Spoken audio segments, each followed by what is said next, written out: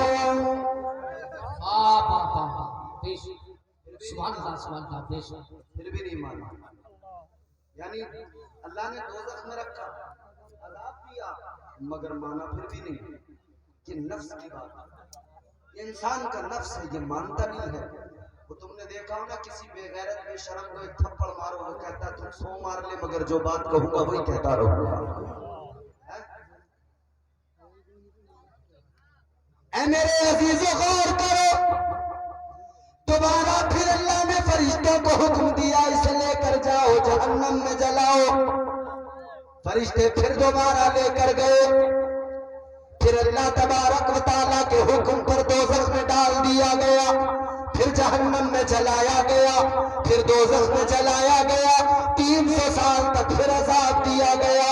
پھر اس کے بعد میں اللہ نے دوبارہ فرمایا بتا میں کون ہوں؟ اس نے پھر بھی وہی جواب دیا تو ہے میں ہوں۔ اللہ نے فرمایا فرشتوں یہ ایسے نہیں ماننے والا، ایسے نہیں مانے گا۔ اللہ نے فرمایا اے فرشتوں اس پر بھوک کا بوجھ ڈال دو، اس پر عبادت کا بوجھ ڈال دو، اس پر سجدوں کا بوجھ ڈال دو، اس پر بندگی کا بوجھ ڈال دو. جب یہ سارا بوجھ ڈالا گیا پھر اللہ نے فرمایا پتہ میں کون ہوں؟ پھر یہی نفس تھا کہنے لگا تو میرا پروردگار ہے، تو میرا خالق و مالک ہے، تو میرا رب ہے، تو میرا پیدا کرنے والا ہے. زندہ باد بے شک. اللہ نفس کی قسمیں ہیں. نفس امارہ ہر مومن کے پاس، ہر کافر کے پاس ہے، ہمیشہ صرف گناہوں کی دعوت دیتا ہے. اور نفس کی اگلی منزل، جب نفس کی اگلی منزل کی طرف جاؤ گے تو یہ نفس لوامہ بن جاتا ہے. پھر نفس ملہمہ، پھر ایک منزل وہ آتی ہے نفس مطمئنہ. پھر وہ کبھی گناہوں کی دعوت نہیں دیتا، ہمیشہ نیکیوں کا حکم دیتا ہے. اللہ تعالیٰ نے نفس کے اوپر جب عبادت کا بوجھ ڈالا، بھوک کا بوجھ ڈالا، پھر یہ قابو میں آ گیا، پھر کنٹرول میں آ گیا. تو اللہ نے بندوں کو بتا دیا میرے بندوں اگر نفس پر قابو پانا ہے تو اسے بھوکا رکھنا پڑے گا. اگر نفس پر قابو پانا ہے تو عبادت کا بوجھ اس پر ڈالنا پڑے گا، سجدوں کا بوجھ اس پر ڈالنا پڑے گا. اگر یہ بوجھ نہ ڈالا تو یہ نفس تمہارے قابو میں نہیں آ سکتا ہے. تو میرے عزیزو اللہ نے پھر ضابطہ بھی دے دیا. اللہ نے 1 سال میں 30 دن کے روزے فرض کر دیے تاکہ 30 دن روزے رکھو، بھوک کی وجہ سے نفس قابو میں آ جائے. اللہ نے ضابطہ دے دیا، عبادت کا بوجھ ڈالا، 5 وقت کی نماز فرض کر دی، 5 وقت سجدے کرو گے، عبادت کرو گے، نفس قابو میں رہے گا، نفس کو کنٹرول کر سکو گے. اور اللہ والوں نے یہی کیا ہے. نفس کہتا تھا آج اچھا کھانا کھائیں گے، اللہ والوں نے درختوں کے پتے چبا لیے. نفس کہتا تھا آج بریانی کھائیں گے، اللہ والوں نے درختوں کی چھال چبائی ہے. نفس کہتا تھا آج رات کو مزے سے سونا ہے، آرام سے سونا ہے، اللہ والے ساری رات عبادت میں گزار دیا کرتے تھے، ساری رات اللہ اللہ میں لگا دیا کرتے تھے. اے میرے عزیزو یہ نفس ہے جو انسان کو بہکاتا ہے. ایک طرف شیطان ہے، ایک طرف نفس ہے، دونوں بہکانے پہ لگے ہیں، دونوں بہکانے پہ لگے ہیں. انسان سوال کر سکتا ہے کہ میں تو بڑا کمزور ہوں، میں نیکی کروں تو کیسے کروں، نماز پڑھوں تو کیسے پڑھوں، عبادت کروں تو کیسے کروں. نفس بھی میرے پیچھے لگا ہے، ادھر شیطان بھی میرے پیچھے لگا ہے. لیکن نہ میرے عزیزو اللہ تعالیٰ نے تمہیں اور مجھے کمزور نہیں بنایا ہے. اللہ نے تمہیں اور مجھے تنہا نہیں چھوڑا ہے، بلکہ پروردگار عالم کا کرم دیکھو. ادھر شیطان بہکاتا ہے تو اس نے جب اللہ کی بارگاہ میں کہا تھا، جب شیطان نے کہا تھا قال فبعزتک لأغوینہم اجمعین، شیطان نے کہا تھا اے مولا تیرے بندوں کو بہکاؤں گا، تیرے بندوں کو گناہوں کی راہوں پہ کھڑا کروں گا، تیرے بندوں کو گناہوں کی طرف راغب و مائل کروں گا. اللہ نے فرمایا تھا اے شیطان جا زور لگا لے، اے شیطان جا کوشش کر لے، تو میرے بندوں کو بہکائے گا، جا میرے بندوں کو بہکا. مگر ایک جماعت ایسی ہوگی تو بہکائے گا وہ بہک نہ سکیں گے. کچھ ایسے میرے بندے ہوں گے تیری ہر کوشش ناکام ہو جائے گی، تو لاکھ بہکائے گا مگر ان کو بہکا نہیں سکتا ہے. مگر ہاں کچھ لوگ ہوں گے، کچھ بندے ایسے ہوں گے تو بہکائے گا وہ بہک جائیں گے، تو گناہ کروائے گا وہ گناہ بھی کر بیٹھیں گے. مگر سن لے اللہ نے فرما دیا میں اپنے بندوں کو تنہا نہیں چھوڑوں گا، میں اپنے بندوں کو تنہا نہیں چھوڑوں گا.